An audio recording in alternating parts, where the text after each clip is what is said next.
Γεια σας παιδιά, είμαι ο Funky Dog, ίσως ο πιο διασκεδαστικός σκύλος σε όλα τα social media.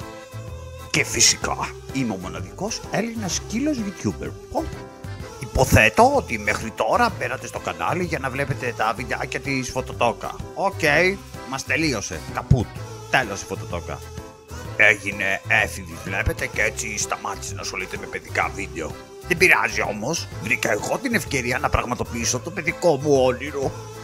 Βλέπετε, από μικρό κουτάβι και εγώ και οι φίλοι μου ήμασταν πάρα πολύ σκανταλιάριδες, όμως μας άρεσε και επίσης να διαβάζουμε πάρα πολύ και να μαθαίνουμε νέα πράγματα και με τις τεχνολογίες. Μας άρεσε να πηγαίνουμε ταξίδια, να κάνουμε καραόκε, να παίζουμε παιχνίδια.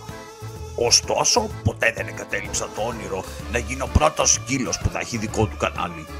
Το μόνο που πρέπει να κάνεις για να στηρίξεις την προσπάθειά μου είναι να σηκώσεις την πατούσα σου στο να κάνεις εγγραφή στο κανάλι μου, να πατήσεις like αν σ' αρέσουν τα βίντεο μου και να μου γράψεις στα σχόλια εάν η ανάσα σου μυρίζει σαν τη δική μου ή αν πλένεις τα δόντια σου πρωί και βράδυ.